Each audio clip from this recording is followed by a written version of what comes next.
ਹਾਂਜੀ ਗੁਰਿੰਦਰ ਜੀ, ਸਤਿ ਸ਼੍ਰੀ ਅਕਾਲ। ਬਿਲਕੁਲ ਵੀਰ, ਇਹਦਾ ਵੀ ਮੈਂ ਤੁਹਾਨੂੰ ਦੇ ਦੇਣਾ ਜਵਾਬ। ਮੈਂ ਕਹਿੰਦਾ ਜਿਹੜੀ ਮਰਜ਼ੀ ਗੱਲ ਲਿਆਉਣ, ਮੈਂ ਤੁਹਾਨੂੰ ਕੱਲੀ ਕੱਲੀ ਦਾ ਤਰਕ ਨਾਲ ਲੌਜੀਕਲੀ ਜਵਾਬ ਦਊਂਗਾ, ਔਰ ਜਿੱਥੇ ਨਾ ਹੋਇਆ ਉੱਥੇ ਹੱਥ ਬੰਨ੍ਹ ਕੇ ਕਹੂੰਗਾ ਵੀ ਹਾਂਜੀ ਆਹ ਗੱਲ ਜ਼ਰੂਰ ਠੀਕ ਹੈਗੀ ਹੈ। ਪਹਿਲੀ ਗੱਲ ਤਾਂ ਇਹ ਕਿ ਇਹ ਕਹਿੰਦੇ ਆ ਹੈਲਦੀ ਕੰਪੀਟੀਸ਼ਨ ਹੋਊਗਾ, ਵੀ ਜਦੋਂ ਜ਼ਿਆਦਾ ਜਣੇ ਖਰੀਦਣ ਵਾਲੇ ਹੋਣਗੇ ਉਦੋਂ ਜਿਹੜਾ ਹੈਗਾ ਫਾਇਦਾ ਹੋਊਗਾ। ਉਹ ਤੁਸੀਂ ਬਾਸਮਤੀ ਦੀ ਐਗਜ਼ਾਮਪਲ ਵੇਖੀ ਹੈ ਵੀ ਪਹਿਲਾਂ ਇੱਕੋ ਜਦੋਂ ਮੰਡੀ 'ਚ ਆਉਂਦੇ ਆ ਤੇ ਇੱਕੋ ਥਾਂ ਤੇ ਬਹਿ ਕੇ ਸਾਰੇ ਵਪਾਰੀ ਪਕੌੜੇ ਖਾਂਦੇ ਆ, ਚਾਹ ਪੀਂਦੇ ਆ, ਔਰ ਉਦੋਂ ਬਾਅਦ ਕਹਿੰਦੇ ਵੀ ਅੱਜ ਚੋਟੀ ਦਾ ਰੇਟ 2900 ਰੁਪਈਆ ਲਾਉਣਾ, ਇਦੋਂ ਵੱਧ ਨਹੀਂ। ਮੰਡੀਆਂ 'ਚ ਆਪਾਂ ਤਜਰਬਾ ਵੇਖਿਆ ਨਾ। ਦੂਜਾ, ਇੱਥੇ ਬਾਹਰ ਜਿਵੇਂ ਅੱਜ ਸਵੇਰੇ ਸਪੇਨ ਤੋਂ ਮੇਰੀ ਕਿਸੇ ਬੰਦੇ ਨੇ ਇੰਟਰਵਿਊ ਕੀਤੀ ਤੇ ਉਹ ਇਹ ਗੱਲ ਕਰ ਰਿਹਾ ਸੀਗਾ ਇਸ ਮਸਲੇ ਦੀ ਵੀ ਸਾਡੇ ਬਾਹਰ ਕੰਪੀਟੀਸ਼ਨ ਆ ਤੈਅ ਕਰਕੇ। ਮੈਂ ਕਿਹਾ ਵੀ ਉੱਥੇ ਇਮਾਨਦਾਰੀ ਹੈ, ਉੱਥੇ ਸਰਕਾਰ ਦਾ ਜਿਹੜਾ ਚੂੜੀ ਕੱਸ ਕੇ ਰੱਖਦੀ ਹੈ ਸਰਕਾਰ, ਔਰ there are hard and fast laws and punishments ਕਿ ਜਿਹੜੇ ਬੰਦੇ ਕੋਈ ਵੀ ਗਲਤ ਗੈਰ ਕਾਨੂੰਨੀ ਕੰਮ ਕਰਦੇ ਆ।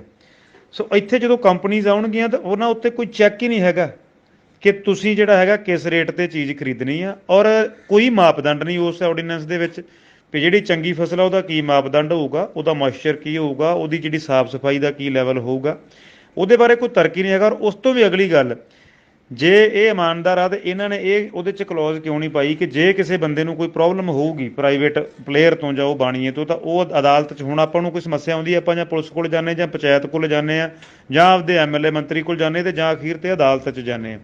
ਉਹ ਐਕਟ ਦੇ ਵਿੱਚ ਹੀ ਇਹਨਾਂ ਨੇ ਲਿਖਿਆ ਵੀ ਤੁਸੀਂ ਅਦਾਲਤ ਨਹੀਂ ਜਾ ਸਕਦੇ। ਇੱਥੋਂ ਹੀ ਇਹਨਾਂ ਦੀ ਜਿਹੜੀ ਨੀਅਤ ਆ ਉਹਦਾ ਪਤਾ ਲੱਗ ਰਿਹਾ ਵੀ ਇਹ ਕਿੰਨਾ ਕੁ ਜਿਹੜਾ ਹੈਗਾ ਸਾਡਾ ਫਾਇਦਾ ਕਰਨਗੇ। ਔਰ ਇਹ ਜਿਹੜਾ ਇਹਨਾਂ ਦਾ ਮਾਡਲ ਆ ਉਹ ਬਿਹਾਰ 'ਚ ਤਾਂ 2006 ਤੋਂ ਲੈ ਕੇ ਜਿਹੜਾ ਫੇਲ ਹੋ ਚੁੱਕਾ ਹੁਣ ਤੱਕ, ਔਰ ਜਿਨ੍ਹਾਂ ਦੀ ਐਗਜ਼ਾਮਪਲ ਦਿੰਦੇ ਆ ਅਮਰੀਕਾ ਕੈਨੇਡਾ, ਉੱਥੇ ਵੀ ਫੇਲ ਹੋ ਚੁੱਕਾ। ਸੋ ਜਿਹੜੀਆਂ ਉਹ ਕੰਪਨੀਆਂ ਆਉਣਗੀਆਂ ਉਹਦੇ ਵਿੱਚ ਮੰਨ ਲਓ ਕੰਪਨੀ ਨੇ, ਹੁਣ ਉਹ ਗੰਨੇ ਦੀ ਤੁਸੀਂ ਉਦਾਹਰਨ ਲੈ ਲਓ, ਉਹ ਕਹਿੰਦੇ ਜੇ ਗੰਨਾ ਪਹਿਲਾਂ ਵਜਾਉਂਦੀ ਹੈ ਨਾ ਮਿੱਲ ਵੀ ਇੰਨਾ ਬੀਜੋ ਤੇ ਅਸੀਂ ਖਰੀਦਾਂਗੇ, ਜੇ ਤਾਂ ਬਾਈ ਜੀ ਵੱਧ ਹੋ ਗਿਆ ਤੇ ਤੁਹਾਡਾ ਰੁਲਦਾ ਰਹਿੰਦਾ, ਜੇ ਤੁਹਾਡਾ ਮਾਸਾ ਘਟ ਗਿਆ ਤੇ ਫਿਰ ਤੁਹਾਨੂੰ ਜਿਹੜਾ ਹੈਗਾ ਜੁਰਮਾਨੇ ਠੋਕਣਗੇ। ਤੇ ਉਹਨਾਂ ਕੋਲੇ ਵਕੀਲਾਂ ਦੀ ਵੀ ਫੌਜ ਹੋਣੀ ਆ, ਉਹਨਾਂ ਕੋਲੇ ਸਰਕਾਰੀ ਸ਼ਹਿ ਵੀ ਆ, ਤੇ ਤੁਸੀਂ ਤਾਂ ਅਦਾਲਤ 'ਚ ਵੀ ਨਹੀਂ ਜਾ ਸਕਦੇ। ਗੁਰਿੰਦਰ ਵੀਰ, ਅਗੇਨ ਤੁਹਾਡਾ ਬੜਾ ਵਧੀਆ ਸਵਾਲ ਆ। ਬੈਬੂ ਵਾਲੀ ਬਾਈ ਜੀ ਕਹਾਣੀ ਮੁੱਕ ਜਾਣੀ ਹੈ। ਜਿਹੜਾ ਦੂਜਾ ਆਰਡੀਨੈਂਸ ਹੈ ਨਾ ਕੰਟਰੈਕਟ ਫਾਰਮਿੰਗ ਵਾਲਾ, ਜਿਹਦੇ 'ਚ ਇਹਨਾਂ ਨੇ ਜ਼ਮੀਨਾਂ ਠੇਕੇ ਤੇ ਲੈਣੀਆਂ, ਜਿਵੇਂ ਮੈਂ ਤੇ ਸੰਧੂ ਸਾਹਿਬ ਉੱਤੇ ਕਹਿ ਰਹੇ ਹਾਂ ਨਾ ਕਿ ਤੁਹਾਨੂੰ ਰੇਟ 1800 ਦੀ ਥਾਂ ਤੇ 2500 3000 ਮਿਲਣਾ, ਉਵੇਂ ਹੀ ਜਿਹੜੀ ਆਪਣੀ ਪੈਲੀ ਆ ਅੱਜ ਠੇਕਾ ਕਿੰਨਾ ਵਾ, 60000 70000 ਚੋਟੀ ਦੀ ਜ਼ਮੀਨ ਦਾ।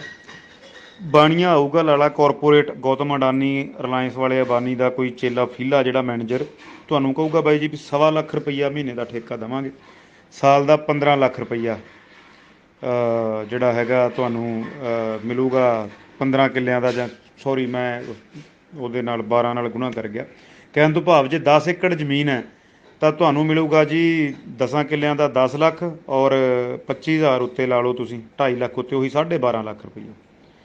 ਗੁਰਿੰਦਰ ਸੋਹਣੇ ਸੋਚਣਾ ਹੈ ਵੀ ਸਾਲਾ ਪੈਲੀ ਜੇ ਬੀਜਾਂਗੇ ਤੇ 70000 ਦੀ ਤੁਸੀਂ ਚੋਟੀ ਦਾ ਲਾ ਲਓ, ਝੋਨਾ ਨਿਕਲਦਾ ਨਹੀਂ ਵੈਸੇ 60 ਸੁੱਠ ਤੇ ਰਹਿ ਜਾਂਦਾ, ਇਹ 40000 ਦੀ ਕਣਕ, ਕੁੱਲ ਮਿਲਾ ਕੇ ਲੱਖ ਰੁਪਈਆ ਮਸਾਂ ਬਚਦਾ ਕਿੱਲੇ ਦਾ। ਤੇ ਭਕਾਈ ਵੀ ਸਾਰੀ ਧੁੱਪੇ ਖਪਦੇ ਆ, ਕਦੇ ਤਾਲ ਪੱਟਦੇ ਆ, ਕਦੇ ਰੇਹ ਪਾਉਂਦੇ ਆ, ਕਦੇ ਕੱਖ ਕੱਢਦੇ ਆ, ਕਦੇ ਟਰਾਲੀਆਂ ਭੰਨਦੇ ਆ, ਕਦੇ ਟਰੈਕਟਰ। ਵੀ ਜੱਟਾ ਘਰੇ ਤੇਰੇ 20 ਲੱਖ ਦੇ ਸੰਦ ਖੜੇ ਆ, ਟਰੈਕਟਰ ਵੇਚ, ਟਰਾਲੀ ਵੇਚ, 10 12 15 ਲੱਖ ਦੇ ਸੰਦ ਤਾਂ ਆਮ ਜ਼ਿਮੀਂਦਾਰ ਦੇ ਘਰੇ ਆ, ਜਿਹਦੇ ਕੋਲੇ ਵੱਡੇ ਸੰਦ ਰੂਟਾਵੇਟਰ ਐਪੀਸੀਡਰ ਨਹੀਂ ਵੀ ਹੈਗੇ, ਕਿਉਂਕਿ ਟਰਾਲੀ ਹਰ ਇੱਕ ਕੋਲੇ ਆ, ਟਰੈਕਟਰ ਆ, ਹੱਲਾਂ ਨੇ, ਤਵੀਆਂ ਨੇ, ਸੁਹਾਗਾ ਆ, ਕਿਰਾਇਆ ਜੰਦਰਾ ਲਾ ਲਓ, ਇਹ ਵੀ ਹੈਗੇ ਅਮੂਮਨ ਹੈ ਨਾ ਆਮ। ਸੋ ਤੁਸੀਂ ਕਹਿਣਾ ਵੀ ਗੱਲ ਵਾਕਈ ਠੀਕ ਹੈ, ਮੰਨ ਲਓ 10 ਕਿੱਲਿਆਂ ਵਾਲੇ ਜ਼ਿਮੀਂਦਾਰ ਦੇ ਸਿਰ ਤੇ 5 ਲੱਖ ਕਰਜ਼ਾ ਹੈ, ਔਰ ਉਹਨੇ ਕਹਿਣਾ ਵੀ ਯਾਰ ਮੈਨੂੰ ਤਾਂ ਕਿੰਨੇ ਪੈਸੇ ਵੱਧ ਮਿਲਦੇ, ਮੈਂ ਮੇਰਾ ਕਰਜ਼ਾ ਵੀ ਅੱਜ ਹੀ ਲੈਂਦਾ, ਨਾਲੇ ਮੈਂ ਕੋਈ ਹੋਰ ਕੰਮ ਕਰ ਲੂੰ, ਕੋਈ ਹੱਟੀ ਪਾ ਲੂੰ, ਕਿਤੇ ਨੌਕਰੀ ਕਰ ਲੂੰ, ਬਾਹਰ ਚਲਾ ਜੂੰ। ਬਾਈ ਜੀ 85% ਮਾਰਜਨਲ ਫਾਰਮਰ ਨੇ ਪੰਜਾਬ ਦੇ ਵਿੱਚ ਜਿਨ੍ਹਾਂ ਕੋਲ 5 ਕਿੱਲਿਆਂ ਤੋਂ ਘੱਟ ਜ਼ਮੀਨ ਆ, ਔਰ 5 ਕਿੱਲਿਆਂ ਵਾਲਾ ਹਰ ਬੰਦਾ ਦਬਾਊ ਹੈ। 5 ਕਿੱਲਿਆਂ ਵਾਲੇ ਨੂੰ ਠੇਕਾ ਕਿੰਨਾ ਬਣਦਾ, 60000 ਦੇ ਹਿਸਾਬ ਨਾਲ 3,70,000 ਦੇ ਹਿਸਾਬ ਨਾਲ 3.5 ਲੱਖ, ਤੇ ਬਚ ਬਚਾ ਕੇ ਉਹਨੂੰ ਜਿਹੜਾ ਹੈਗਾ ਆਪ ਖੇਤੀ ਕਰਦਾ ਤਾਂ ਤਾਂ ਵੀ 3 ਲੱਖ ਰੁਪਈਆ ਮਸਾਂ ਬਚਦਾ ਸੀਜ਼ਨ ਦਾ। ਉਹਨੇ ਬਾਈ ਜੀ ਜ਼ਮੀਨ ਦੇਣੀ ਹੈ ਠੇਕੇ, ਜਦੋਂ ਅਗਲੇ ਨੂੰ 3.5 ਦੀ ਥਾਂ ਤੇ 6 ਲੱਖ ਮਿਲਿਆ। ਔਰ ਇਹਨਾਂ ਨੇ ਕੀ ਕਰਨਾ ਵੀ 85% ਜਿੰਨਾ ਵੀ ਮਾਰਜਨਲ ਫਾਰਮਰ ਆ ਸਾਰਿਆਂ ਨੇ ਪੈਲੀਆਂ ਠੇਕੇ ਤੇ ਦੇ ਦੇਣੀਆਂ, ਔਰ ਉਹ ਲੀਜ਼ ਪਤਾ ਕਿੰਨੇ ਚਿਰ ਦੀ ਕਰਨੀ ਉਹਨਾਂ ਨੇ, 10 ਸਾਲ ਦੀ, 15 ਸਾਲ ਦੀ। ਔਰ ਤੁਹਾਨੂੰ ਪਹਿਲਾਂ ਕਹਿਣਗੇ ਵੀ ਉਹਦੇ 'ਚ 10% ਹਰ ਸਾਲ ਵਧੂਗਾ। ਤੁਸੀਂ ਮੇਰੇ ਵਰਗਿਆਂ ਨੂੰ ਗਾਲਾਂ ਕੱਢੋਗੇ, ਯੂਨੀਅਨ ਵਾਲਿਆਂ ਨੂੰ, ਜਿਹੜੇ ਵੀ ਯਾਰ ਇਹ ਤਾਂ ਮੂਰਖ ਸੀ, ਸਾਨੂੰ ਸਾਲਾ 1.25 ਲੱਖ ਇਸ ਵਾਰੀ ਮਿਲਿਆ, ਔਰ 10% ਦੇ ਹਿਸਾਬ ਨਾਲ ਜਿਹੜਾ ਹੈਗਾ 10,000 ਅਗਲੇ ਸਾਲ ਫਿਰ ਵੱਧ ਜਾਣਾ। ਉਹ 2-3 ਸਾਲ ਉਵੇਂ ਵਧਾਉਣਗੇ ਵੀ, ਮੁੜ ਕੇ ਉਵੇਂ ਤੁਹਾਨੂੰ ਝੱਗਾ ਚੱਕਣਗੇ ਵੀ ਬਾਈ ਜੀ ਸਾਨੂੰ ਪੈ ਗਿਆ ਘਾਟਾ, ਅਸੀਂ ਜਿਹੜਾ ਠੇਕਾ ਵਾ ਤੁਹਾਨੂੰ ਦੇ ਸਕਦੇ 45,000 ਕਿੱਲੇ ਦਾ, ਤੁਸੀਂ ਮਾਰੋਗੇ ਚੀਕਾਂ, ਪਿਆ ਕਿਵੇਂ ਦੇ ਸਕਦੇ ਹਾਂ, ਅਸੀਂ ਕੇਸ ਕਰ ਦਿਆਂਗੇ ਤੁਹਾਡੇ ਤੇ। ਉਹਨੇ ਕਹਿਣਾ ਬਾਈ ਜੀ ਕਰੋ, ਜਿਹੜੇ ਕੰਟਰੈਕਟ ਤੇ ਤੁਹਾਡੇ ਤੋਂ ਸਾਈਨ ਕਰਾਇਆ ਉਹਦੇ 'ਚ ਲਿਖਿਆ ਹੋਇਆ ਵੀ ਜੇ ਆਪਣਾ ਦੋਵਾਂ ਧਿਰਾਂ 'ਚ ਕੋਈ ਫਰਕ ਪੈਂਦਾ ਤੇ ਤੁਸੀਂ ਐਸਡੀਐਮ ਕੋਲੇ ਜਾ ਸਕਦੇ ਹੋ ਬਸ, ਜਾਂ ਡੀਸੀ ਕੋਲੇ ਜਾ ਸਕਦੇ ਹੋ। ਤੇ ਐਸਡੀਐਮ ਡੀਸੀ ਕੌਣ ਨੇ? ਇਹਨਾਂ ਦੇ। ਉਹਦੇ ਵਿੱਚ ਤਾਂ ਬਾਈ ਜੀ ਰਾਸ਼ਟਰਪਤੀ ਵੀ ਕੁਝ ਨਹੀਂ ਕਰ ਸਕਦਾ ਬਾਅਦ 'ਚ। ਸਿਵਲ ਕੋਰਟ 'ਚ ਜਾਣ ਦਾ ਤੁਹਾਡਾ ਹੱਕ ਹੀ ਖੋਹ ਲੈਣਾ ਹੈ। ਸੋ ਇਸ ਕਰਕੇ ਮੁੜ ਕੇ ਭਾਵੇਂ ਤੁਹਾਨੂੰ ਅਗਲਾ ਜਮਾਂ ਹੀ ਝੱਗਾ ਚੱਕ ਜਾਵੇ ਕਿ ਮੈਂ ਬਾਈ ਠੇਕਾ ਦਿੰਦਾ ਹੀ ਨਹੀਂ, ਸਾਨੂੰ ਤਾਂ ਘਾਟਾ ਪੈ ਗਿਆ, ਅਸੀਂ ਤਾਂ ਰੁਲ ਗਏ, ਔਰ ਜ਼ਮੀਨ ਵੀ ਨਹੀਂ ਤੁਹਾਡੀ ਛੱਡਣੀ, ਕਿਉਂਕਿ 10 ਸਾਲ ਦਾ ਸਾਡਾ ਲੀਜ਼ ਕੀਤੀ ਹੋਈ ਹੈ। ਅਸੀਂ ਅੱਗੋਂ ਕੋਈ ਨਵੀਂ ਫਸਲ ਬੀਜਾਂਗੇ, ਕੋਈ ਨਵਾਂ ਪ੍ਰੋਜੈਕਟ ਲਾਵਾਂਗੇ। ਔਰ ਹੁਣ ਸਾਨੂੰ ਕੋਈ ਰੌਲਾ ਹੁੰਦਾ ਤੇ ਆਪਾਂ ਕਹਿੰਦੇ ਆ, ਜੇ ਮੰਨ ਲਓ ਠੇਕੇ ਵਾਲਾ ਇਦਾਂ ਕਵੇ ਵੀ ਜਾ ਓਏ ਮੈਂ ਨਹੀਂ ਤੇਰੀ ਪੈਲੀ ਛੱਡਦਾ, ਮੈਂ ਪਟਵਾਰੀ ਨਾਲ ਤਹਿਸੀਲਦਾਰ ਨਾਲ ਰਲ ਕੇ ਗਰਦੌਰੀਆਂ ਕਰਾ ਲਈਆਂ। ਬੰਦਾ ਕਹਿੰਦਾ ਹੋਰ ਮੇਰੇ ਕੋਲੇ ਫਿਰ ਕੁਝ ਨਹੀਂ, ਘਰੇ ਜੰਗਾਲ ਦੀ ਮਾਰੀ 12 ਬੋਰ ਤਾਂ ਪਈ ਆ ਵੀ ਫਾਇਰ ਮਾਰੂੰਗਾ ਚਿੱਤੜਾਂ ਦੇ। ਬਾਈ ਜੀ ਜਦੋਂ ਮੈਨੇਜਰ ਨੂੰ, ਕਾਰਪੋਰੇਟ ਵਾਲੇ ਨੂੰ ਫਾਇਰ ਮਾਰਨ ਲੱਗੋਗੇ, ਉਹਨੇ ਹੱਥ ਬੰਨ੍ਹ ਲੈਣੇ, ਕਹਿਣਾ ਬਾਈ ਜੀ ਮੈਂ ਤੇ ਆਪ ਹੁਕਮ ਦਾ ਘੁੱਗੂ ਆ ਤੁਹਾਡੇ ਵਰਗਾ, ਇਹ ਤਾਂ ਬੰਬਿਓਂ ਦਿੱਲੀੋਂ ਕੰਮ ਚੱਲਦਾ, ਉੱਥੇ ਜਾਓ ਤੇ ਜਾਂ ਅਦਾਲਤ ਚਲੇ ਜਾਓ। ਸੋ ਤੁਹਾਡੇ ਕੋਲੇ ਕੋਈ ਚਾਰਾ ਨਹੀਂ ਬਚਣਾ, ਸਿਰਫ ਤੇ ਸਿਰਫ ਅਸੀਂ ਬਣਨਾ ਦਿਹਾੜੀਦਾਰ। ਅਖੀਰ ਦੇ ਉੱਪਰ ਆਪਦੀਆਂ ਹੀ ਪੈਲੀਆਂ, ਆਪਦੀਆਂ ਜ਼ਮੀਨਾਂ ਦੇ ਵਿੱਚ ਅਗਲੇ ਭਾਵੇਂ ਤੁਹਾਡੀਆਂ ਖੂਹੀਆਂ ਪੂਰ ਦੇਣ, ਭਾਵੇਂ ਤੁਹਾਡੇ ਸਮਰਸੀਬਲ ਪੱਟ ਦੇਣ, ਭਾਵੇਂ ਕੁਝ ਵੀ। ਕਾਰਨ ਕੀ ਹੈ? ਪਹਿਲੇ ਸਾਲ 2 ਸਾਲ ਕੁਝ ਨਹੀਂ ਕਰਨਗੇ, ਕਿਉਂਕਿ ਉਹਨਾਂ ਨੂੰ ਡਰ ਹੋਊਗਾ। ਜਦੋਂ ਹੁਣ ਤਾਂ ਲੋਕ ਇਕੱਠੇ ਨੇ, ਯੂਨੀਅਨਾਂ ਨੇ, ਕਈ ਕੁਛ ਆ। ਜਦੋਂ ਬਾਈ ਜੀ ਤੁਸੀਂ ਕਿਸੇ ਦੇ ਮਗਰ ਨਾ ਲੱਗੇ, ਅਗਲਿਆਂ ਵੀ ਤੁਹਾਡੇ ਮਗਰ ਨਹੀਂ ਲੱਗਣਾ, ਔਰ ਯੂਨੀਅਨ ਵਾਲਿਆਂ ਨੂੰ ਮਾਰ ਕੇ ਛਿੱਤਰ ਅੰਦਰ ਕਰਨਗੇ ਉਹ, ਵੀ ਤੁਸੀਂ ਜ਼ਿਆਦਾ ਮਾਮੇ ਬਣਦੇ ਹੋ। It will be kind of dictatorship and ਅਜਾਰੇਦਾਰੀ ਜਿਹੜੀ ਹੈਗੀ ਉਹਨਾਂ ਦੀ ਹੋ ਜਾਣੀ ਹੈ। ਮਾਫੀ ਚਾਹੁੰਦਾ, ਗੱਲ ਲੰਮੀ ਹੋ ਗਈ, ਪਰ ਪੂਰੀ ਧਿਆਨ ਨਾਲ ਸੁਣਿਓ। ਤੇ ਇਹਦੇ ਵਿੱਚੋਂ ਜੇ ਫਿਰ ਕੋਈ ਗੱਲ ਤੁਹਾਡੇ ਮਨ 'ਚ ਆਵੇ ਮੈਨੂੰ ਦੱਸਿਓ, ਮੈਂ ਤੁਹਾਨੂੰ ਡਿਟੇਲ 'ਚ ਫਿਰ ਸਮਝਾਊਂਗਾ। ਬਾਈ ਜੀ ਲੋੜ ਹੀ ਨਹੀਂ ਰਹਿਣੀ ਅਗਲਿਆਂ ਨੂੰ ਬੈ ਲੈਣ ਦੀ। ਤੁਸੀਂ ਚਾਹ ਦੇ ਵਿੱਚ, ਮਜਬੂਰੀ 'ਚ ਨਹੀਂ, ਚਾਹ ਦੇ ਵਿੱਚ ਠੇਕੇ ਦੇਣੀ ਆ ਆਪਾਂ 20-20 ਸਾਲਾਂ ਵਾਸਤੇ। ਔਰ ਉਹਦੇ ਨਾਲ ਇਕੱਲਾ ਜ਼ਿਮੀਂਦਾਰ ਨਹੀਂ ਮਰਨਾ, ਜਿਹੜੇ ਸ਼ਹਿਰ ਵਾਲੇ, ਕਰਿਆਨੇ ਵਾਲੇ, ਮਨਿਆਰੀ ਵਾਲੇ, ਉਹਨਾਂ ਨੂੰ ਵੀ ਛੱਡ ਦਿਓ ਇੱਕ ਵਾਰਾਂ ਤੁਸੀਂ। ਮੰਨ ਲਓ ਅੱਜ ਮੰਨ ਲਓ ਮੇਰਾ ਪਿੰਡ ਹੈ, ਮੇਰੇ ਪਿੰਡ ਦੇ ਵਿੱਚ ਜ਼ਿਆਦਾ ਨਹੀਂ ਤਾਂ 100 ਟਰੈਕਟਰ ਹੋਊਗਾ, ਉਦਾਹਰਨ ਦੇ ਤੌਰ ਤੇ, ਮੋਟਾ ਮੋਟਾ, ਵੱਧ ਵੀ ਹੋ ਸਕਦਾ, ਘੱਟ ਵੀ ਹੋ ਸਕਦਾ। 100 ਟਰੈਕਟਰ ਦੇ ਨਾਲ ਸਾਰੇ ਸੰਦ ਨੇ ਖੇਤੀ ਵਾਲੇ, ਟਰੈਕਟਰ, ਟਰਾਲੀਆਂ, ਰੂਟਾਵੇਟਰ ਤੋਂ ਲੈ ਕੇ ਤੇ ਜੋ ਜੰਦਰੇ, ਕਿਰਾਏ, ਹੱਲਾਂ, ਤਵੀਆਂ, ਸੁਹਾਗੇ, ਔਰ ਤੂੜੀ ਵਾਲੀਆਂ ਮਸ਼ੀਨਾਂ, ਦੂਜੀਆਂ ਮਸ਼ੀਨਾਂ। ਔਰ ਉਹਦੇ ਨਾਲ ਸਾਡੇ ਪਿੰਡ 4-5 ਵਰਕਸ਼ਾਪਾਂ ਨੇ, ਵੱਡਾ ਪਿੰਡ ਹੈ। ਔਰ ਇਹਨਾਂ ਬੰਦਿਆਂ ਨੇ ਕੀ ਕਰਨਾ, ਆਪਦੇ ਵੱਡੇ ਵੱਡੇ ਹਜ਼ਾਰਾਂ ਹਾਰਸ ਪਾਵਰ ਦੇ ਟਰੈਕਟਰ ਲਿਆਉਣਗੇ, ਜਿਹਦੇ ਪਿੱਛੇ 80-80 ਤਵੀਆਂ, 100-100 ਕਲਟੀਵੇਟਰ ਹੋਣਗੇ, ਆਪਦੇ ਬਾਈ ਜੀ ਯਾਰਡ ਹੋਣਗੇ, ਆਪਦੇ ਬਾਈ ਜੀ ਮਿਸਤਰੀ ਹੋਣਗੇ, ਆਪਦੀਆਂ ਬਾਈ ਜੀ ਵਰਕਸ਼ਾਪਾਂ ਹੋਣਗੀਆਂ। ਔਰ ਇਹਨਾਂ ਮਿਸਤਰੀਆਂ ਦਾ ਵੀ ਜਿਹੜਾ ਹੈਗਾ 5-5 ਲੱਖ ਦਾ, 6-6 ਲੱਖ ਦਾ ਜਿਹੜਾ ਉਧਾਰ ਹੋ ਜਾਂਦਾ ਨਾ ਸੀਜ਼ਨ ਦਾ, ਉਹਨਾਂ ਦੀ ਵੀ ਪੱਟੀ ਮੇਸ ਹੋ ਜਾਣੀ ਹੈ। ਕਹਿਣ ਤੋਂ ਭਾਵ ਸਾਰਾ ਜਿਹੜਾ ਮੈਂ ਕਹਿੰਦਾ ਨਾ ਕਿ ਸੱਭਿਆਚਾਰਕ, ਆਰਥਿਕ ਔਰ ਸਮਾਜਿਕ ਜਿਹੜਾ ਸਾਡਾ ਹੈਗਾ, ਸਾਰਾ ਹੀ ਸਟਰਕਚਰ ਡਿਸਮੈਂਟਲ ਹੋ ਜਾਣਾ, ਢਹਿ ਢੇਰੀ ਹੋ ਜਾਣਾ। ਇਹ ਚਾਰ ਚਫੇਰਿਓਂ ਸੰਕਟ ਹੈ, ਇਹਨੂੰ ਸਮਝਣ ਦੀ ਲੋੜ ਹੈ। ਤਾਈਓ ਤਾਂ ਕਹਿੰਦੇ ਆ ਕਿ ਸਾਰਿਆਂ ਨੂੰ ਹੀ ਇਹਦੇ 'ਚ ਆਉਣਾ ਚਾਹੀਦਾ। ਖੇਤੀ ਇਕੱਲੀ ਨਹੀਂ ਖਤਮ ਹੋਣੀ, ਸਾਰਾ ਜੁਗਾੜ ਹੀ, ਜਿੰਨੇ ਆ ਪੈਸਟੀਸਾਈਡ ਵਾਲੇ, ਨਕਲੀ ਦਵਾਈਆਂ ਵੇਚਣ ਵਾਲੇ, ਜਿੰਨੇ ਆ ਖਾਦਾਂ, ਰੇਹਾਂ, ਸਪਰੇਆਂ ਵਾਲੇ, ਬੀਜਾਂ ਵਾਲੇ, ਸਾਰਾ ਕੁਝ ਹੀ ਖਤਮ। ਉਹਨਾਂ ਦੇ ਆਪਦੇ ਸੀਡ ਸਟੋਰ ਹੋਣਗੇ, ਆਪਦੇ ਸੀਡ ਪਲਾਂਟ ਹੋਣਗੇ। ਤੁਸੀਂ ਆਪਾਂ ਤਾਂ ਸਿਰਫ ਤੇ ਸਿਰਫ ਦਿਹਾੜੀ ਦੱਪਾ ਕਰਾਂਗੇ ਉਹਨਾਂ ਦੇ ਫਾਰਮਾਂ ਦੇ ਵਿੱਚ ਬਸ। ਤੇ ਜਾਂ ਉਹੀ ਜਿਹੜਾ ਬਾਹਰ ਵਾਲਾ ਵੀ ਹਿਜਰਤ ਕਰਕੇ ਤੇ ਬਾਹਰ ਚਲੇ ਜਾਓ। ਬਾਈ ਜੀ ਜੌਲ ਸਾਹਿਬ, ਤੁਸੀਂ ਕਹਾਣੀ ਸਮਝੋ ਨਾ। ਮੈਂ ਜਿਵੇਂ ਦੱਸਿਆ ਕਿ 60,000 ਵਾਲੀ ਜ਼ਮੀਨ ਦਾ ਜਦੋਂ ਤੁਹਾਨੂੰ ਲੱਖ ਰੁਪਈਆ ਠੇਕਾ ਮਿਲਿਆ, ਕਹਿਣ ਤੋਂ ਭਾਵ ਤੁਸੀਂ ਇਹਦੇ ਮਗਰ ਇੱਕੋ ਇੱਕ ਨਿਸ਼ਾਨਾ ਸਮਝੋ। ਨਿਸ਼ਾਨਾ ਕੀ ਹੈ ਕਿ ਪੰਜਾਬ ਦੀ ਫਰਟਾਈਲ ਉਪਜਾਊ ਲੈਂਡ ਜਿਹੜੀ ਹੈਗੀ ਆ, ਉਹ ਸਾਰੀ ਕਾਰਪੋਰੇਟ ਨੇ ਆਪਦੇ ਕਬਜ਼ੇ ਹੇਠ ਲੈਣੀ ਆ, ਔਰ ਆਪ ਹੀ ਉਹਦੇ ਤੇ ਕਲਟੀਵੇਸ਼ਨ ਕਰਨੀ ਹੈ। ਔਰ ਕਲਟੀਵੇਸ਼ਨ ਜਦੋਂ ਹੋਊਗੀ, ਉਹ ਆਹੀ ਸਾਨੂੰ ਕਹਿੰਦੇ ਆ ਨਾ ਕਿ ਪ੍ਰੋਡਕਸ਼ਨ ਵਧਾਓ ਜੀ, ਰੇਹਾਂ ਸਪਰੇਆਂ, ਇੱਥੇ ਆਪ ਜਿਹੜੀ ਆਰਗੈਨਿਕ ਖੇਤੀ ਟਾਈਪ ਕਰਿਆ ਕਰਨਗੇ। ਔਰ ਤੁਹਾਨੂੰ ਉਹੀ ਚੀਜ਼ ਜਿਹੜੀ ਤੁਹਾਡੀ ਕਣਕ ਨੂੰ ਕੋਈ 2000 ਨੂੰ ਨਹੀਂ ਪੁੱਛਦਾ, ਤੁਹਾਨੂੰ ਉਹੀ 4-4 ਹਜ਼ਾਰ, 5-5 ਹਜ਼ਾਰ ਨੂੰ। ਔਰ ਫਿਰ ਜਿਹੜਾ ਪਾਣੀ ਹੈ ਬਾਈ ਜੀ, ਗਰਾਊਂਡ ਵਾਟਰ, ਉਹ ਵੀ ਕੱਢ ਕੇ 100-100 ਰੁਪਏ ਲੀਟਰ ਆਉਣ ਵਾਲੇ ਟਾਈਮ ਦੇ ਵਿੱਚ, ਜਦੋਂ ਪਾਣੀ ਦੀ ਹੋਰ ਸਕਾਰਸਿਟੀ ਹੋਗੀ ਨਾ, ਵੇਚਿਆ ਕਰਨਗੇ। ਬੀਜ ਦੀ ਨੌਬਤ ਹੀ ਨਹੀਂ ਰਹਿਣੀ।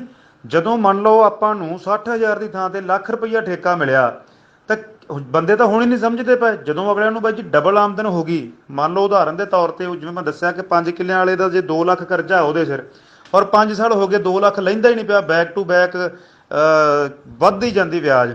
ਤੇ ਇੱਕੋ ਦਮ ਉਹਨੂੰ ਲੱਗਾ ਵੀ ਯਾਰ ਇੱਕੋ ਝਟਕੇ 'ਚ ਮੇਰਾ 2 ਲੱਖ ਕਰਜ਼ਾ ਵੀ ਲੈਂਦਾ, 2 ਲੱਖ ਮੇਰੇ ਕੋਲੇ ਬੱਚਤ ਵੀ ਹੁੰਦੀ ਆ, ਤਾਂ ਅਸੀਂ ਆਪਦੀਆਂ ਨਿੱਜੀ ਲੋੜਾਂ ਨੂੰ ਮੁੱਖ ਰੱਖ ਕੇ ਜ਼ਮੀਨ ਠੇਕੇ ਤੇ ਦੇ ਦੇਣੀ ਹੈ।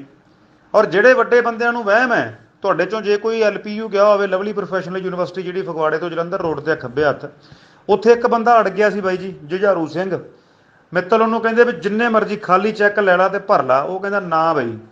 ਔਰ ਤੁਹਾਨੂੰ ਤੰਗ ਪਰੇਸ਼ਾਨ ਕਰਨ ਦੇ ਇਹਨਾਂ ਕੋਲੇ 100 ਤਰੀਕੇ ਆ। ਉਹਦੇ ਤੇ ਚਲੋ ਘਰੇ ਦਾਣੇ ਪੱਕਦੇ, ਰੋਟੀ ਪੱਕਦੀ ਹੋਊਗੀ, ਔਰ ਉਹ ਵੜ ਗਿਆ, ਔਰ ਉਹਦੇ ਉੱਤੋਂ ਦੀ ਇਹਨਾਂ ਨੇ ਫਲਾਈਓਵਰ ਕੱਢਤਾ, ਕਈ ਕੁਛ ਕੀਤਾ, ਪਰ ਉਹਨੇ ਆਪਦੀ ਜ਼ਮੀਨ ਦਿੱਤੀ ਨਹੀਂ ਹਲੇ ਤੱਕ। ਪਰ ਇਸ ਮਸਲੇ ਦੇ ਵਿੱਚ ਕੀ ਹੈ ਬਾਈ ਜੀ, ਜਦੋਂ ਤੁਹਾਡੇ ਨਾਲ 500 ਏਕੜ ਦਾ, 1000 ਏਕੜ ਦਾ ਫਾਰਮ, ਕਿਉਂਕਿ ਉਹਨਾਂ ਨੇ ਇਹ ਗੱਲ ਅਸੈਸਮੈਂਟ ਕੀਤੀ ਹੈ ਵੀ 85% ਤਾਂ 5 ਕਿੱਲਿਆਂ ਵਾਲਾ ਵਾ, ਔਰ 5 ਕਿੱਲਿਆਂ ਵਾਲੇ ਨੇ ਆਪਦਾ ਸੁੱਖ ਸਹੂਲਤ ਵੇਖਣ ਵਾਸਤੇ ਜ਼ਮੀਨ ਠੇਕੇ ਤੇ ਦੇਣੀ ਹੈ। ਉਹਦੇ ਨਾਲ ਜਿਹਦਾ ਕਿਸੇ ਦਾ ਸੰਧੂ ਸਾਹਿਬ ਅੱਗੇ ਦਾ 50 ਕਿੱਲਿਆਂ ਦਾ 100 ਕਿੱਲਿਆਂ ਦਾ ਟੱਕ ਆ, ਉਹ ਸਾਲ 6 ਮਹੀਨੇ ਅੜੂਗਾ। ਪਰ ਜਦੋਂ ਬਾਈ ਜੀ ਉਹਨਾਂ ਨੇ ਨਾਲ ਕੰਮ ਹੀ, ਮੰਨ ਲਓ ਸਪੋਜ਼ ਕਰੋ ਤੁਹਾਡਾ 20 ਕਿੱਲਿਆਂ ਦਾ ਪਲਾਟ ਆ, 10 ਕਿੱਲਿਆਂ ਦੀਆਂ 2 ਲਾਈਨਾਂ ਨੇ, ਉਹਦੇ ਨਾਲ ਅਗਲਿਆਂ ਨੇ ਥੱਲੇ 50 ਫੁੱਟ ਡੂੰਘਾ ਕੋਈ ਪਾਉਂਡ ਬਣਾ ਲਿਆ, ਕੋਈ ਹੋਰ ਸਿਸਟਮ ਕਰ ਲਿਆ, ਤਾਂ ਤੁਹਾਡੀ ਜ਼ਮੀਨ ਵਿੱਚ ਡਿੱਗਣੀ ਸ਼ੁਰੂ ਹੋ ਜਾਣੀ ਆ। ਪਰ ਤੁਸੀਂ ਰੋਕ ਨਹੀਂ ਸਕੋਗੇ, ਕਿਉਂਕਿ ਰੋਕੋਗੇ ਤਾਂ ਤੁਹਾਡੇ ਕੋਲੇ ਵੱਧ ਤੋਂ ਵੱਧ ਜਾਂ ਆਪਾਂ ਬੰਦੇ ਇਕੱਠੇ ਕਰ ਸਕਦੇ ਹਾਂ, ਜਾਂ ਗੋਲੀ ਚਲਾ ਸਕਦੇ ਹਾਂ, ਜਾਂ ਅਦਾਲਤ 'ਚ ਜਾ ਸਕਦੇ ਹਾਂ। ਇਹ ਤਿੰਨੇ ਚੀਜ਼ਾਂ ਤੁਹਾਡੇ ਤੋਂ ਅਗਲਿਆਂ ਨੇ ਖੋਹ ਲੈਣੀਆਂ। ਗੋਲੀ ਚਲਾਓਗੇ ਤਾਂ ਮੈਨੇਜਰ ਨੇ ਕਹਿਣਾ ਭਾਈ ਮੇਰੇ ਤੇ ਕਾਹਤੋਂ ਚਲਾਉਣਾ। ਦਿੱਲੀ ਬੰਬੇ ਉੱਥੇ ਬੈਠੇ ਨੇ ਸਾਹਿਬ ਗੌਤਮ ਅਡਾਨੀ, ਉਹਨਾਂ ਕੋਲ ਜਾ ਕੇ ਗੱਲ ਕਰੋ, ਜਾਂ ਮੇਰੇ ਤੋਂ ਉੱਪਰ ਏਰੀਆ ਮੈਨੇਜਰ ਆ, ਜਾਂ ਉਹਦੇ ਤੋਂ ਉੱਪਰ ਇੱਕ ਹੋਰ ਰੀਜਨਲ ਮੈਨੇਜਰ ਆ, ਉਹਦੇ ਨਾਲ ਗੱਲ ਕਰੋ। ਸੋ ਉਹ ਜਿਹੜੀ ਬੀਜਾਂ ਬੂਜਾਂ ਵਾਲੀ ਨੌਬਤ ਹੀ ਨਹੀਂ ਆਉਣੀ, ਕਿਉਂਕਿ ਇਹ ਦੋਵਾਂ ਆਰਡੀਨੈਂਸਾਂ ਨੂੰ ਇਕੱਠਾ ਦੇਖਣਾ ਪਊਗਾ ਸਾਨੂੰ, ਮੰਡੀ ਖਤਮ ਕਰਨ ਵਾਲੇ ਨੂੰ ਵੀ ਤੇ ਕੰਟਰੈਕਟ ਫਾਰਮਿੰਗ ਵਾਲੇ ਨੂੰ ਵੀ, ਕਿਉਂਕਿ ਉਹਨਾਂ ਕੋਲੇ ਪੂਰਾ ਅਮਲਾ ਫੈਲਾ ਹੋਣਾ, ਉਹਨਾਂ ਕੋਲੇ ਸਾਡੇ ਵਰਗੇ ਵਕੀਲਾਂ ਦੀ ਫੌਜ ਹੋਣੀ ਹੈ। ਔਰ ਅਸੀਂ ਕਿੱਥੋਂ, ਤੁਸੀਂ ਯਾਰ ਇਮੀਗ੍ਰੇਸ਼ਨ ਵਾਲਿਆਂ ਕੋਲੇ ਤੁਹਾਡਾ ਰੁਪਈਆ ਲੱਖ ਫਸ ਜਾਏ ਤੇ ਉਹ ਨਹੀਂ ਕਢਵਾ ਹੁੰਦਾ ਸਾਡੇ ਵਰਗੇ ਬੰਦਿਆਂ ਕੋਲੋਂ, ਤੇ ਇਹਨਾਂ ਨਾਲ ਲੜਾਈ ਅਸੀਂ ਕਿੱਥੋਂ ਲੜ ਲਾਂਗੇ। ਔਰ ਇਹ ਕੋਈ ਹਵਾ 'ਚ ਹਵਾਈ ਗੱਲਾਂ ਨਹੀਂ ਮੈਂ ਕਰ ਰਿਹਾ, ਪਰਮਾਤਮਾ ਕਰੇ ਵੀ ਇਹ ਡ੍ਰੌਪ ਹੋ ਜਾਣ, ਇੱਥੇ ਹੀ ਨਾ ਬਣਨ। ਜੇ ਅਨਫੋਰਚੂਨੇਟਲੀ ਮਾੜੀ ਕਿਸਮਤ ਨੂੰ ਬਣ ਗਏ ਤੇ ਆਪਾਂ ਆਪਦੀਆਂ ਅੱਖਾਂ ਨਾਲੇ ਸਾਰਾ ਕੁਝ ਦੇਖਾਂਗੇ। ਪੰਜਾਬੀ ਜਿਹਨੂੰ ਕਹਿੰਦੇ ਨਾ, ਘਸੁੰਨ ਦੇ ਰਹਾਂਗੇ ਅੱਖਾਂ 'ਚ। ਹੋਊਗੀ ਗੁਰਿੰਦਰ, ਉਹ ਦੇਖਣ ਨੂੰ ਬੜਾ ਸੋਹਣਾ ਸਾਫ਼ ਸੁਥਰਾ ਐਗਰੀਮੈਂਟ ਲੱਗੂਗਾ। ਕਿਸੇ ਵੀ ਵਕੀਲ ਨੂੰ, ਕਿਸੇ ਵੀ ਟੈਕਨੀਕਲ ਬੰਦੇ ਨੂੰ ਪੜਾਉਂਗੇ, ਉਹ ਕਹੂਗਾ ਹਾਂ ਬਿਲਕੁਲ ਠੀਕ ਆ, ਕਰਦੇ ਸਾਈਨ। ਪਰ ਪੰਗਾ ਆ ਨਾ, ਜਦੋਂ ਅਗਲੇ ਨੇ ਝੱਗਾ ਚੱਕਤਾ 2 ਸਾਲਾਂ ਬਾਅਦ, 3 ਸਾਲਾਂ ਬਾਅਦ, ਤਾਂ ਫੇਰ ਕਿੱਧਰ ਨੂੰ ਜਾਵਾਂਗੇ। ਸਿਵਲ ਕੋਰਟ 'ਚ ਜਾਣ ਦਾ ਤੁਹਾਡੇ ਤੋਂ ਹੱਕ ਖੋਲਿਆ, ਐਸਡੀਐਮ ਦੀ ਕੋਰਟ 'ਚ ਜਾ ਸਕਦੇ ਹਾਂ, ਤੇ ਐਸਡੀਐਮ ਕੋਰਟਾਂ ਦਾ ਹਾਲ ਆਪਾਂ ਵੇਖਿਆ ਹੀ ਹੈ। ਇਸ ਗੱਲ ਨੂੰ ਸਮਝੋ ਨਾ, ਲਿਖਤ 'ਚ ਤੁਹਾਨੂੰ ਸਾਰਾ ਕੁਝ ਦੇਣਗੇ ਕਿ ਤੁਹਾਡਾ 10% ਠੇਕਾ ਵੀ ਵਧਾਵਾਂਗੇ ਜੀ, ਤੁਹਾਨੂੰ ਹੋਰ ਸਹੂਲਤਾਂ, ਹੋ ਸਕਦਾ ਤੁਹਾਨੂੰ ਇਹ ਵੀ ਕਹਿਣ ਵੀ ਤੁਹਾਡੇ ਬੱਚਿਆਂ ਵਾਸਤੇ ਸਕੂਲ ਖੋਲ੍ਹ ਦਿਆਂਗੇ। ਮਤਲਬ ਜਿੱਦਾਂ ਕਲੋਨੀਅਲ ਰਾਜ ਆਇਆ ਸੀ ਨਾ, ਜਦੋਂ ਅੰਗਰੇਜ਼ਾਂ ਦਾ ਰਾਜ ਆਇਆ ਸੀ, ਸਿੱਧਾ ਥੋੜਾ ਆ ਕੇ ਉਹ ਮਾਲਕ ਬਣ ਗਏ ਸੀ, ਐਂ ਹੀ ਬਣੇ ਸੀ ਨਾ ਸਾਡੇ ਵਰਗੇ ਝੁੱਡੂਆਂ ਨੂੰ। ਜਦੋਂ ਉਹਨਾਂ ਨੇ ਬੁੱਧੂ ਬਣਾਇਆ ਤੇ ਆਹ ਦੇਖੋ ਜੀ ਤੁਹਾਡੇ ਲਈ ਸਾਰੀਆਂ ਸਹੂਲਤਾਂ ਦੇ ਰਹੇ ਹਾਂ ਅਸੀਂ, ਉਵੇਂ ਹੀ ਇਹਨਾਂ ਨੇ ਤੁਹਾਨੂੰ ਸਹੂਲਤ। ਹੁਣ ਜਿਹੜੀ ਲੇਬਰ ਹੈ, 3 ਲੱਖ ਲੇਬਰ ਹੈ ਪੰਜਾਬ 'ਚ, ਲੇਬਰ ਨੂੰ ਪਹਿਲਾਂ ਦੇਣਗੇ 500-700 ਹਜ਼ਾਰ ਰੁਪਈਆ ਦਿਹਾੜੀ, ਉਹਨਾਂ ਦੇ ਜਵਾਕਾਂ ਵਾਸਤੇ ਹੋ ਸਕਦਾ ਸਕੂਲ ਵੀ ਖੋਲ੍ਹਣ, ਹੋ ਸਕਦਾ ਉਹਨਾਂ ਵਾਸਤੇ ਪੱਕੇ ਮਕਾਨ ਵੀ ਪਾ ਦੇਣ, ਜਿਹੜੇ ਸਰਪੰਚਾਂ ਤੇ ਸਰਕਾਰਾਂ ਤੋਂ ਹਲੇ ਤੱਕ ਨਹੀਂ ਪਾ ਕੇ ਦਿੱਤੇ ਗਏ। ਵੀ ਆਪਾਂ ਨੂੰ ਇਹਨਾਂ ਨੇ ਲੋਲੀਪੌਪ ਹੀ ਇਹੋ ਜਿਹੇ ਦੇਣੇ ਆ ਵੀ ਆਪਾਂ ਨੂੰ ਸਹੂਲਤਾਂ ਵੱਡੀਆਂ ਲੱਗਣੀਆਂ, ਔਰ ਆਪਾਂ ਇਹਨਾਂ ਸਹੂਲਤਾਂ ਦੇ ਕਰਕੇ ਉਧਰ ਨੂੰ ਖਿੱਚੇ ਤੁਰੇ ਜਾਣਾ ਵਾ, ਤੁਸੀਂ ਮੈਂ ਸਾਰਿਆਂ ਨੇ। ਪਰ 5 ਸਾਲਾਂ ਬਾਅਦ, ਜਿਵੇਂ ਤੁਸੀਂ ਜੀਓ ਵਾਲੀ ਐਗਜ਼ਾਮਪਲ ਦਿੱਤੀ ਨਾ, ਕਿ ਜਦੋਂ ਜੀਓ ਇਕੱਲਾ ਹੀ ਮੈਦਾਨ 'ਚ ਗੱਜਿਆ, ਜਦੋਂ ਲਾਲੇ ਨੇ ਤੁਹਾਡੇ ਤੋਂ 10 ਸਾਲਾਂ ਲਈ 20 ਸਾਲਾਂ ਲਈ ਲੀਜ਼ ਲਿਖਾ ਲਈ, ਆੜ੍ਹਤੀਏ ਤੁਹਾਡੇ ਖਤਮ ਹੋ ਗਏ, ਮੰਡੀਆਂ ਤੁਹਾਡੀਆਂ ਖਤਮ ਹੋ ਗਈਆਂ, ਜ਼ਮੀਨਾਂ ਤੁਹਾਡੀਆਂ ਲੀਜ਼ ਤੇ ਲੈ ਲਈਆਂ, ਫੇਰ ਤੁਹਾਨੂੰ ਜਿਹੜਾ ਹੈਗਾ ਉੱਪਰੋਂ ਫੜ ਲੈਣਗੇ ਛਾਂਟਾ। ਤੇ ਜਿਵੇਂ ਘੋੜਾ ਹੀ ਨਹੀਂ ਚੱਲਦੇ ਅੱਗੇ, ਜਾਂ ਬਲਦ, ਆਪਾਂ ਬਲਦ ਜਦੋਂ ਤੁਰਦੇ ਨਹੀਂ ਉਹਦੇ ਚੱਡਿਆਂ 'ਚ ਮਾਰਦੇ ਹਾਂ, ਜਦੋਂ ਪੱਠੇ ਪੁੱਠੇ ਅੱਜ ਕੱਲ੍ਹ ਦਾ ਟਰੈਂਡ ਖਤਮ ਹੋ ਗਿਆ, ਪਹਿਲਾਂ ਜਾਂਦੇ ਸੀ ਲੈਣ ਤਾਂ ਉਹਦੇ ਚੱਡਿਆਂ 'ਚ ਬੁੱਢੇ ਪੁਰਾਣੇ ਮਾਰਦੇ ਹੁੰਦੇ ਸੀ ਡੰਡਾ, ਵੀ ਥੋੜਾ ਤੇਜ਼ ਤੁਰੂਗਾ। ਉਹ ਕੰਮ ਹੋਣਾ ਆਪਣੇ ਨਾਲ। ਬਾਈ ਜੀ ਤੁਸੀਂ ਦੇਖੋ, ਪਹਿਲਾਂ ਨਾ ਇਹ ਚੈੱਕ ਕਰਦੇ ਆ ਟੈਸਟ ਪਿੰਨ ਲਾ ਕੇ ਜਿਹੜਾ ਹੈਗਾ, ਵੀ ਲੋਕ ਵਿਰੋਧ ਕਰਦੇ ਹੈ ਜਾਂ ਕੀ ਹੈ। ਔਰ ਦੂਸਰਾ ਜਿਹੜਾ ਹੁਣ ਦੇਖੋ, ਬੀਜੇਪੀ ਗਵਰਨਮੈਂਟ ਐਡੀ ਕਮਲੀ ਆ, ਜਾਂ ਇਹ ਏਡੇ ਥਿੰਕ ਟੈਂਕ ਇਹਨਾਂ ਦੇ ਦਿਮਾਗ ਨੇ ਵੀ ਸਦਨ ਦੇ ਵਿੱਚ ਹੁਣ ਵੀ ਲਿਆ ਸਕਦੇ, ਸਿੱਧਾ ਟੇਬਲ ਕਰਕੇ ਤੇ ਇਹਨੂੰ ਪਾਸ ਕਰਾ ਲੈਂਦੇ। ਪਰ ਆਰਡੀਨੈਂਸ ਦਾ ਰੋਲ ਕੀ ਹੋਵੇ, ਇੱਕ ਵਾਰ ਇਹਨਾਂ ਨੇ ਦੇਖਿਆ ਵੀ ਹਾਂ ਆਰਡੀਨੈਂਸ ਲਿਆਓ ਜੀ ਜਰਾ, ਕਿ ਲੋਕ 6 ਮਹੀਨੇ ਦੇਖਣਗੇ ਵੀ ਕਿੱਦਾਂ ਦਾ ਰਿਐਕਸ਼ਨ ਆਉਂਦਾ। ਹੁਣ ਆਲ ਓਵਰ ਥਰੂ ਆਊਟ ਦਾ ਸਟੇਟ ਜਿਹੜਾ ਹੈਗਾ ਰੌਲਾ ਪਿਆ ਹੋਇਆ। ਔਰ ਜਿਹੜੀ ਤੁਸੀਂ ਇਹ ਗੱਲ ਕਰਦੇ ਹੋ ਕਿ ਲੈ ਕੇ ਆਏ ਆ, ਉਹਦੇ ਨਾਲ ਜਿਵੇਂ ਹੁਣ ਸਾਈਲੋ ਖੁੱਲ੍ਹੇ ਆ ਇੱਥੇ ਟਗਰੂ ਫਾਟਕ ਦੇ ਨਾਲ, ਜਿਹੜੇ ਜਿੰਨੇ ਆੜ੍ਹਤੀਏ ਵੀ ਨੇ ਮੋਗੇ ਦੇ, ਉਹ ਸਾਰੇ ਫਸਲ ਉੱਥੇ ਵਿਕਾਉਂਦੇ ਆ। ਔਰ ਜ਼ਿਮੀਂਦਾਰ ਖੁਸ਼ ਨੇ, ਕਹਿੰਦਾ ਜੀ ਨਾ ਉਹ ਪੱਖਾ ਲਾਉਂਦੇ ਆ, ਨਾ ਘੁੰਡੀ ਕੱਢਦੇ ਆ, ਨਾ ਕੁਛ ਆ, ਤੇ ਸਿੱਧਾ ਜੇ ਟਰਾਲੀ ਲਾਈ ਦੀ ਆ ਜਾ ਕੇ ਤੇ ਨਾਲ ਹੀ ਨਗਦਨਾਮਾ ਕੈਸ਼ ਫੜਾ ਦਿੰਦੇ ਆ। ਸੋ ਉਵੇਂ ਇਹ ਜਿੰਨੀ ਵੀ ਡਿਵੈਲਪਮੈਂਟ ਹੋ ਰਹੀ ਹੈ ਨਾ ਇਸ ਦਿਸ਼ਾ ਦੇ ਵਿੱਚ, ਉਹ ਸਾਰੀ ਇਸੇ ਕੰਟੈਕਸਟ ਦੇ ਵਿੱਚ ਹੀ ਆ। ਕਿਉਂਕਿ ਜੇ ਤੁਹਾਡੇ ਆਪਣੇ ਗਰੁੱਪ 'ਚੋਂ ਕੋਈ ਬੰਦਾ MBA ਹੋਵੇ, ਤਾਂ ਉਹ ਉਹਨਾਂ ਦਾ ਕੰਮ ਕਰਨ ਦਾ ਢੰਗ ਹੀ ਹੈ ਵੀ ਜੇ ਮੰਗਣਾ ਵੀ ਹੈ ਨਾ, ਤਾਂ ਉਹ ਵੀ ਮੈਨੇਜਮੈਂਟ ਉਹਦੀ ਹੋਣੀ ਚਾਹੀਦੀ ਹੈ ਕਿ ਕਿੰਨੇ ਵਜੇ ਕਿਹੜੇ ਚੌਂਕ 'ਤੇ ਖੜ੍ਹ ਕੇ, ਕਿਹੜੇ ਕੱਪੜੇ ਪਾ ਕੇ, ਕਿਹੜੇ ਢੰਗ ਨਾਲ ਮਿਹਨਤ ਕਰਨੀ ਹੈ। ਉਵੇਂ ਹੀ ਉਹਨਾਂ ਨੇ ਪਹਿਲਾਂ ਬਲੂ ਪ੍ਰਿੰਟ ਆਪਦਾ ਚਾਰਟ ਬਣਾ ਕੇ ਉਹਨੂੰ ਕਾਗਜ਼ 'ਤੇ ਉਤਾਰ ਕੇ, ਉਸ ਤੋਂ ਬਾਅਦ ਉਹਨੂੰ ਜ਼ਮੀਨੀ ਪੱਧਰ 'ਤੇ ਲੈ ਕੇ ਆਉਣਾ।